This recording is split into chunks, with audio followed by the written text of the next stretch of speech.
There are many dreams, visions we have put before God during overnight Kesha to do in this year of 2026, and that has been your culture every year. But you find yourself, even half has not been attended. You want this God to attend all what you need, whereas what you is not even. Hallelujah.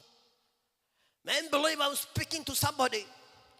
May I believe this message is going to change the character, the way you give, the way you offer offerings, the way you help people.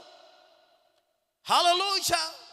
May I go through examples of offerings. You can offer material things like gold, like silver. These were offered during those years. In the Old Testament, there were no money. And nowadays we're converting to money. But the money we are converting to is not as equal to what should be given. Hata ndio wanasema afadhali tu ingeva kile kitambo, kwa maana kama ni ng'ombe utamtoa tu akiwa mzima, kama ni mbuzi utamtoa. Lakini ukienda ukimuuza, unauza 50,000 unaleta shilingi 1,000.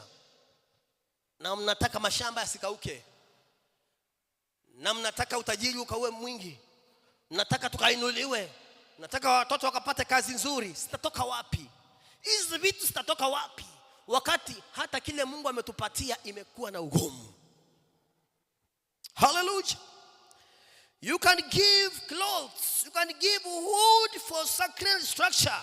Miti kama ile imejenga madhabahu yale ni miti very expensive. Wood unaweza toa ukaileta itengeneze kitu ya kanisa. Unaweza toa kitu chochote. I can say, unaweza leta microphone kama hii, kuna wale wamekuwa kinunua. Unaweza leta mashini kama hii ukaletea mchungaji ukasema ubinalo neno. Unaweza toa kitu yoyote ile. Shati kama hii ukamletea mchungaji. It is also offering. Animals, there are instructions by God that and will be unblemished. Isiwe na kilema.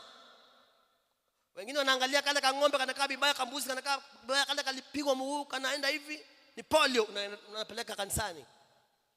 Hiyo Mungu haitaki. Kumaanisha hata fedha zetu kuna zile ziko na kilema zinaenda hivi, tunasileta katika nyumba ya Mungu.